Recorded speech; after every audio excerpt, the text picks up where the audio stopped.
Hey guys, it's May 2022. I just finished my windshield and skylight installation, so I was going to go through and make a video on the steps I took. Most of the things I have here are still images. So the first step is you want to prepare for the top boot cowl, so make sure all your wiring and routing is good, everything's tied up. You're not going to have access to this top area, so that's why I took pictures here to kind of understand how my wiring is later down the road. And definitely put anything you need access to at the bottom of that cage area. Fit your windshield and skylight with your top boot cowl clecoed. And then after you drill your fiberglass hold down strip, deburr the skins on your top boot cowl, and then you can final rivet them together after that. But I would wait as long as possible to do the rivets here. The RANS manual is very detailed on the skylight and windshield installation. Please refer to the manual for the details, but I'll highlight some key points. Make sure you secure and recheck your straight edges across the wing roots when you're adjusting your cabin ribs. As I adjusted my ribs, they kind of pushed up the straight edges, and I didn't realize because of that black tape that it was lifted slightly above the top of the wing skin. It didn't end up causing any issues, but it's just something to be aware of. The rear tab for the center cabin rib was about a 1/4 inch too low, so I ended up making a 1/4 inch shim and using a longer rivet. The key is to make the top of those cabin ribs flush with the skin of the wings and fuselage. This allows your Lexan skylight and windshield to lay flat against those surfaces. Since the skylight is Lexan, it's fairly easy to cut and drill. I did use an acrylic drill bit, but if you have normal drill bits, good tip is to run your drill backwards when you're drilling through Lexan or acrylic to help prevent cracking. The key with Lexan is it scratches very easily, so you got to be careful. Acrylic is more brittle and harder to cut. I found the easiest way to cut a straight line is clamp a piece of aluminum to your windshield or skylight to help guide your Dremel cutoff wheel. Pay close attention to the manual when you're fabricating your different aluminum strips for your windshield installation. There's several different thicknesses depending on which part you're making, so just be aware of that. Also, when doing your outer hold down strips, there's 3 parts. Don't match drill those on a flat surface. Drill them in place on the top of the airfoil of the wing. The key here is careful attention to the manual and keeping all these different parts organized and labeled correctly. This is the figure I used to set the position of the windshield and ensure that it's square to the cockpit cage. And I clamped down the windshield using that 1.5 inch distance, and then areas that needed to be trimmed, I made sure to keep that distance the same every time I put the windshield back onto the airplane. Once all your holes are drilled, everything's aligned, and you have it all clecoed together, you're going to have to remove everything to deburr and then oversized drill the Lexan and the 5 holes in the acrylic windshield so they don't crack when you put the screws in or the rivets. Also mark your lines for your dash cover, your fiberglass hold down strip at the front of the windshield, and then your 2 wing cuff fairings, so you can paint black paint on the inside of your windshield to cover those items. For the material in the dash, I ordered some trunk liner / speaker box material that had an adhesive back and used that material. I like the texture of the material. I don't like the adhesive back. It made it harder to put the material down onto the top of the boot cowl because it was very sticky and tacky. So it would have been a lot easier if I had no adhesive on it and then just used 3M spray adhesive and rolled it out from the center. Once everything's ready for final assembly, check and triple check that you have everything ready to go. Cleco your windshield and your skylight back onto the airframe. And when you rivet, pay close attention to the rivet callouts. There's several different type of rivets. And I started from the back and moved forward. And I dipped every rivet into a clear silicone to make it watertight. At the center mating strip of the skylight and windshield, there's a lot of different parts, and you have to have them in the proper order. And then be very careful when you're placing that top mating strip down, because you have a piece of VHB tape that you only have one shot. That's going to stick to the acrylic on the windshield, and then you rivet through all those parts and through the Lexan skylight, and it mates up those two assemblies. And then the final step is that fiberglass hold down strip. You use 3M 2216 Scotch weld epoxy and spread it nice and thick along the acrylic. Make sure you use a Scotch-Brite or sandpaper to roughen up the acrylic so the epoxy sticks. And then I use painter's tape to trim it out and kind of make a nice line along that edge. And then eventually I'm going to come back and use Pro Seal for the edge of the fiberglass and top of the boot cowl. So I also shot some video on my iPhone, and I'll insert that here. And it's a little bit more dynamic and less droning on with these photos. Okay, I'm working on the hold down strip, fiberglass windshield hold down strip, and I fitted it. This tape gives me about 3/16, eighth of an inch for a fillet for the glue, and then I roughed up the windshield and a little bit of the metal because I'm going to put a bead of Pro Seal when I'm done. You don't do that on the rivets, but I just did it to seal the Pro Seal as a fillet at the edge. So the next step is to put the epoxy and then rivet down the fiberglass hold down strip, which is here. So I beveled it to give it a little, so it's not a squared off edge at 90 degrees, but a little bit of 45 that goes into the windshield. And I did the same for the bottom where it goes into the top of the boot cowl. And so after I rivet it, I'll just put a little fillet of Pro Seal just to kind of seal that edge up so I don't get water underneath it.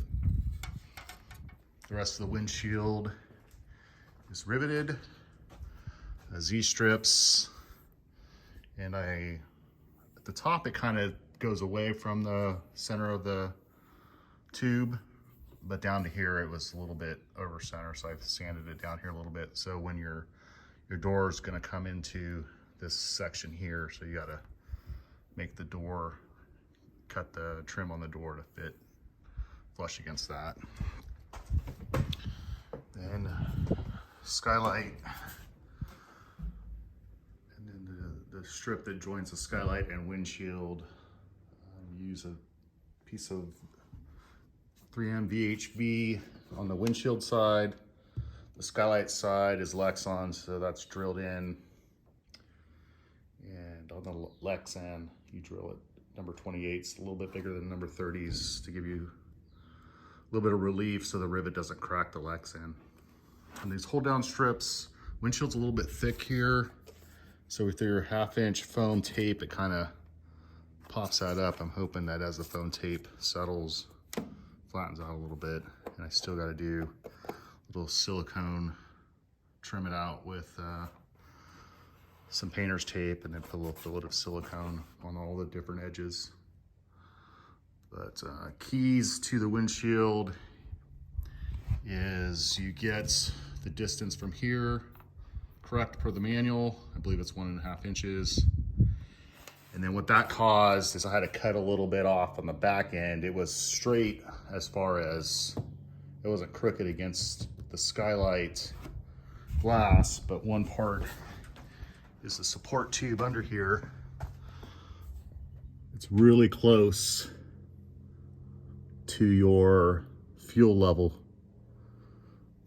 And so what happens is on my windshield, when I had that distance at 1.5 inches from that mount on the top tube, it put this tube or this brace here too close, and I had to cut about 1/4 inch.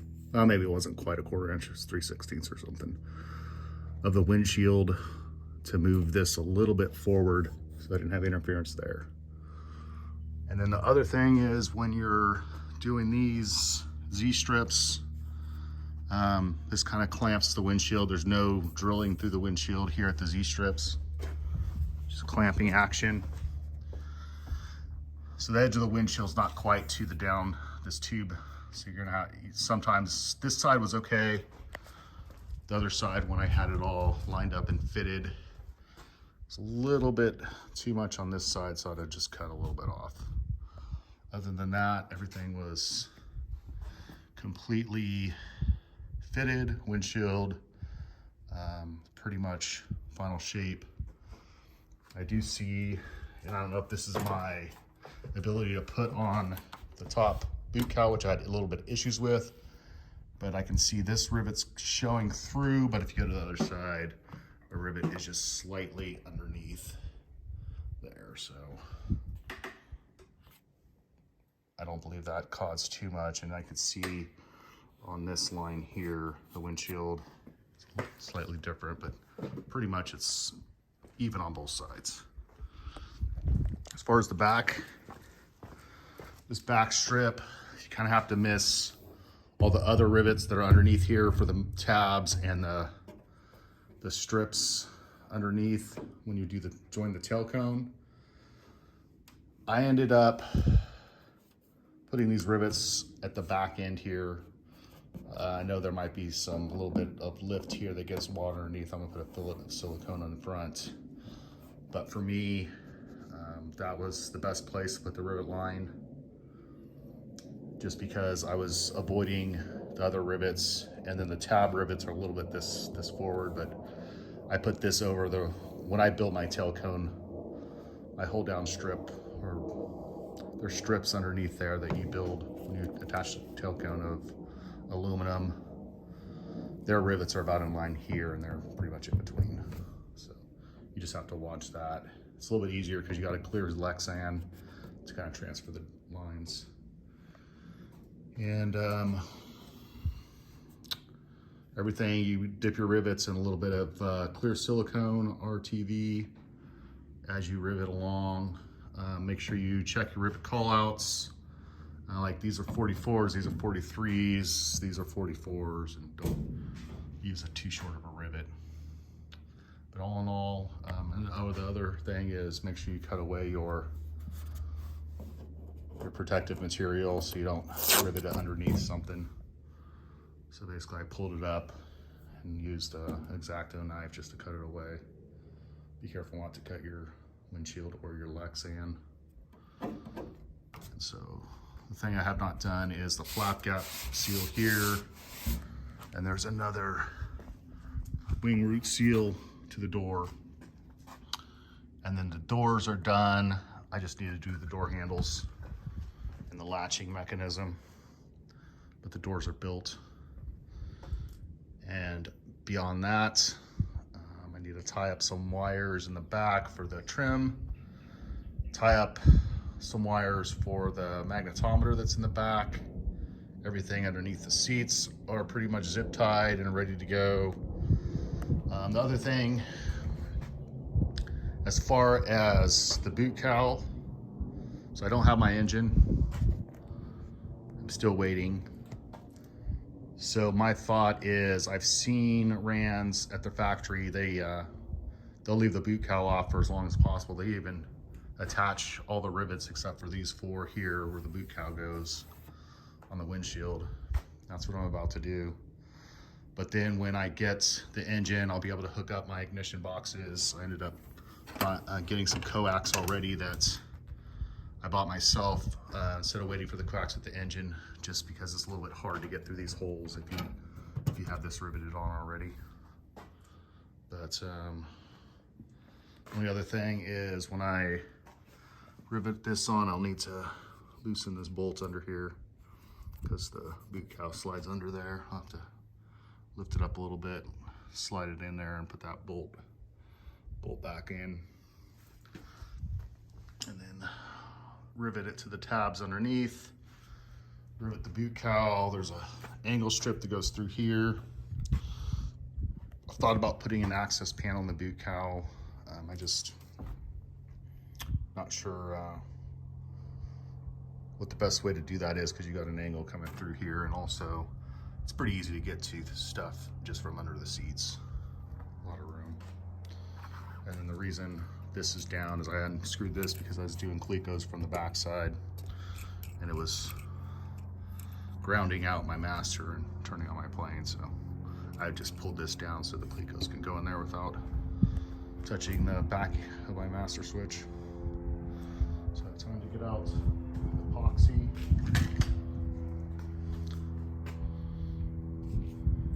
Scotch weld 2216 epoxy, and I got it from Sky Geek.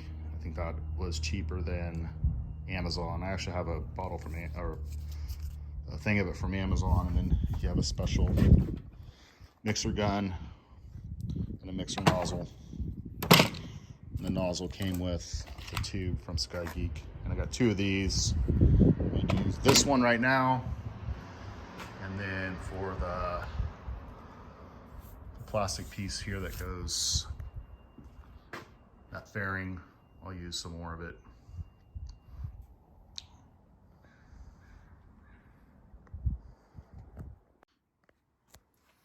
Okay, I got the epoxy on the windshield, working on riveting down the fiberglass hold strip. These 4 rivets, I will not put rivets in because I need to have the rest of the boot cow go underneath there, and then I use the clamp here to get a little bit extra clamping action. I ended up using that Amazon epoxy that not the stuff from Sky Geek, because it was the only thing that fit in this dispenser. It's kind of messy, sticky, real thick. It's about 65 degrees here, but through the next couple days, it's supposed to get up towards 75, 80. So I'm just gonna let it sit. Kind of ran out of day a little bit by the time I got to this. So again, put a clamp on this side. I had that blue tape to make the kind of nice fillet. It's kind of a little bit hard because it's real thick and gooey. Try to make sure I spread it really well on the windshield. I had roughed up the windshield to make it stick better. And obviously I put silicone, dab of silicone on our rivets. These are just the Apex aluminum rivets with stainless steel stems. And then on this part, I kind of sanded that at a 45, and then I'll put a little fillet of Pro Seal later. So I'll have to find a different dispenser for the epoxy from Sky Geek. It's the same stuff, the Amazon stuff and the Sky Geek stuff. I'm looking for the package right now. Basically, it didn't fit in that dispenser. The Amazon stuff barely fit in the dispenser. I had to kind of jimmy it in there. But let this dry. Once I finish these rivets, probably leave it for the weekend. Not much to do except finish trimming out the doors, as far as cutting the trim, like I said before, to those 2 angles, and the center line there is where the boot cowl lines up to. But this is one of the, it's not hard, just a lot of steps. It's a long process. Over the last couple weeks after work, coming out here on the weekends every once in a while, just making sure I did the steps. And looks pretty good actually.